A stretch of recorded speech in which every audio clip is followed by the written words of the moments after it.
Doctor বাবুর গায়ে হাত তুললে কেন ভিডিও তুমি জবাব চাই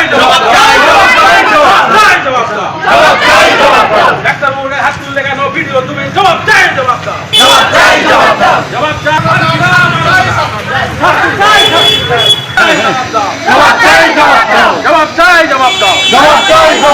ডাক্তার বাবু মার খেলো কেন জবাব চাই জবাব দাও We want justice. We want justice. We want justice. We want justice. We want justice. নিলে কেন জবাব চাই জবাব দাও ভিডিওকে হটাতে হবে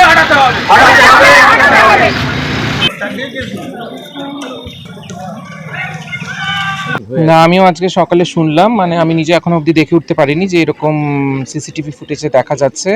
তো এটা একটা বড় এভিডেন্স। আমার মনে হয় এখনো অবধি কাল আমাদের প্রায় 48 ঘন্টা হতে চলেছে, কোনো তো ব্যবস্থা নেওয়া হলো না ওনার বিরুদ্ধে, কিন্তু আশা করি এই এভিডেন্সটা বাইরে হলে বা এটা একটা বিশাল বড় এভিডেন্স, এখানেই প্রমাণিত হয়ে যাবেন যে আসল ঘটনাটা কি হয়েছিল। এবং আমি আশা রাখছি যে কোনো একটা ব্যবস্থা নেওয়া হবে। আমি এখনো অবধি কোনো থানা থেকে বলুন বা পুলিশের কোনো রকম সাহায্য পাইনি। তো আমার পাশে আমার ব্লক লেভেলের, ডিস্ট্রিক্ট লেভেলের এবং আমার ডিএম স্যার নিজে আমাকে আশ্বাসন দিয়েছেন যে উনি নিজে এই ব্যাপারটা পার্সোনালি দেখবেন, খতিয়ে দেখবেন, ইনভেস্টিগেট করবেন, দরকার পড়লে হায়ার অথরিটিকে জানাবেন। এবং বিভিন্ন ডক্টরস অ্যাসোসিয়েশন, আইএমএ মালদা থেকে শুরু করে কলকাতার বিভিন্ন ডক্টরস অ্যাসোসিয়েশন আমাকে আমার পাশে থাকার নিয়ে দিয়েছে। আমি চাইছি যে এটার একটা ন্যায্য বিচার হোক এবং আমি ওনার কঠোরতম শাস্তি চাইছি, যাতে ভবিষ্যতে এইরকম ঘটনা না হয় এবং সাধারণ মানুষের কাছে একটা দৃষ্টান্তমূলক উদাহরণ হয়ে থাকে যে এই জিনিসটা যেন আবার ভবিষ্যতে অন্য কারোর সাথে না হয়। রাত 2:30টার দিকে আমাদের হরিপুর ব্লকের পিডিও সাহেব আনুমানিক 2:40-এর দিকে এখানে আসেন আরিনরয় রুরাল হসপিটালে। ওনার মিসেসকে চিকিৎসা করাতে নিয়ে আসেন। ডাক্তারবাবু আমাদের ডক্টর দীপঙ্কর মণ্ডল ছিলেন। উনি সঙ্গে সঙ্গে ভিডিও ঢোকার উইদিন 15 সেকেন্ডের ভিতর উনি অ্যাটেন্ড করেন। তারপরে ওনাকে ভিডিও সাহেব গায়ে হাত দিয়ে জামার কলার ধরে ওনাকে অপদস্থ করেন। ভিডিও সাহেবের বিচার, উপযুক্ত বিচার হোক, আমরা তার দাবিতে আজকে রাস্তায় নেমেছি। আমরা চাইছি যে ভিডিও সাহেবের উপযুক্ত শাস্তি হোক, যে অন্যায় কাজটা করেছে। উনি আমাদের তো ব্লকের সভাপতি, স্বাস্থ্য সমিতির, উনি যদি আমাদের এটা করতে পারেন তাহলে সবাই পাবলিক কী করবে? আমাদের কর্মবিরতি এই জন্যই, আমরা স্যারেদের মানে আমাদের যে এফআইআরটা নেওয়া হয়নি, আমরা অবিলম্বে স্যারের শাস্তি চাই। আর এটার কি এফেক্ট, কেন এটা এরকম করা হলো, ওনাকে সবার সামনে এসে বলতে হবে।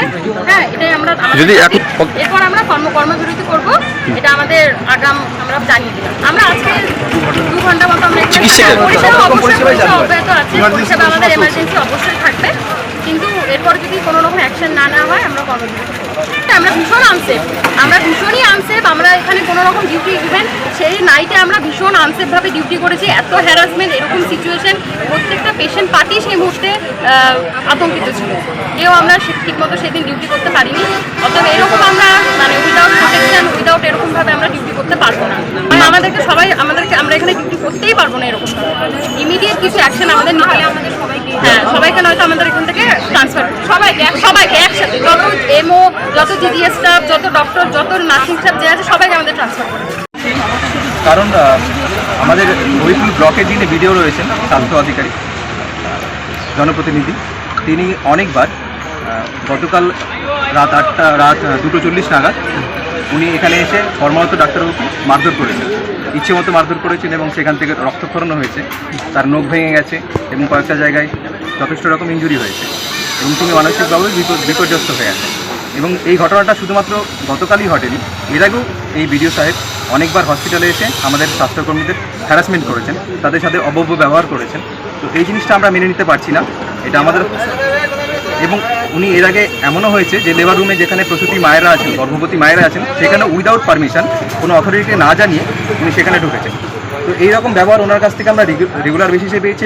এটা যেটা গত রাত্রে যেটা হয়েছে সেটা একদম নিন্দনীয় ঘটনা, সেটা একদম অপ্রত্যাশিত। তো এইরকম ঘটনার জন্য আমরা চাই যে ওনার শাস্তি হোক, রীতিমতো শাস্তি হোক, যেটা আমরা বড়সড় লেভেলে প্রত্যেকবারই দেখি যে ডাক্তারদের ওপর অত্যাচার করা হয়, কিন্তু তার কোনো প্রতিবাদ হয় না, তার কোনো শাস্তি হয় না। এটা আমরা তার জন্য দৃষ্টান্তমূলক শাস্তি আমরা এখান থেকে শুরু করতে চাই, এবং এর সত্যিকারের একটা সুস্থ সমস্ত আমরা যাতে রোগীদের পরিষেবা দিতে পারি তার একটা পরিস্থিতি তৈরি হোক হসপিটালে, সেটাই আমরা চাই।